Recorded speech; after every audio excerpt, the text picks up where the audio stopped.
Hi friends, இன்றைக்கி நம்ம வீட்டில் மீன் குழம்பு தான் செய்ய போகிறோம். ஸோ அதுக்கு ஒரு கடாயில் எண்ணெய் ஊற்றிருக்கேன். ஸோ எண்ணெய் சூடானதும் கடுகு சேர்த்துக்கிறேன்.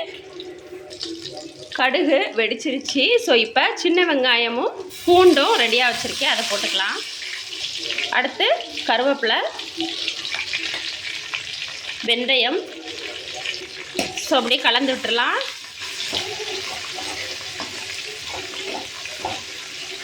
அடுத்து இங்கே பாருங்கள், தக்காளி, வெங்காயம், பூண்டு இந்த மூணுத்தையும் வதக்கி அரைச்சி வச்சுருக்கேன். ஸோ இந்த பேஸ்ட்டை நம்ம சேர்த்துக்கலாம்.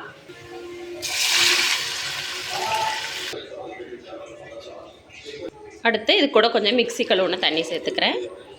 ஸோ அடுத்து நம்ம கொஞ்சம் புளிக்கரைசல்,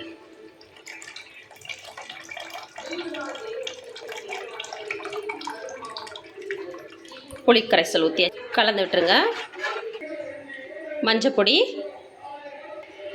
குழம்பு மிளகாய் பொடி ஒரு 1.5 டீஸ்பூன் அளவு போட்டுக்கலாம். தேவைக்கேற்ப உப்பு போட்டு கலந்து விட்டுருங்க. குழம்பு கொதித்து வரட்டும். அதுக்குள்ளே நம்மள மீனை கழுவி எடுத்துகிட்டு வந்துடலாம். கொதிக்கட்டும். ஸோ பாருங்கள், மீன் கழுவிட்டு வந்தாச்சு. இது குழம்புக்கு, இது பொரிக்கிறதுக்கு தனித்தனியாக நான் எடுத்து வச்சுருக்கேன். பாருங்க, குழம்பு நல்லா கொதிச்சு வந்துருச்சு. ஸோ இப்போ என்னோட ஃபேவரேட் தலையை சேர்த்துக்கலாம்.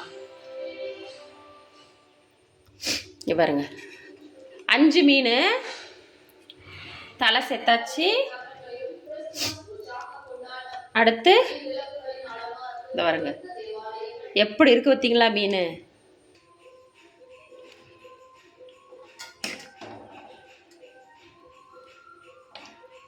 ஸோ அவ்வளவுதான், மீன் சேர்த்தாச்சு.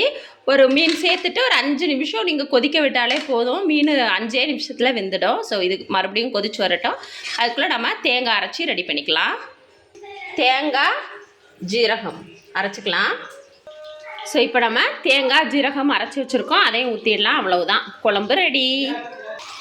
ஸோ பாருங்கள், தேங்காய் ஊற்றி ஒரு கொதி வந்துட்டு, ஸோ செம்மையாக மீனும் வெந்துருச்சு. ஸோ இன்றைக்கி நம்ம வீட்டில் மீன் குழம்பு.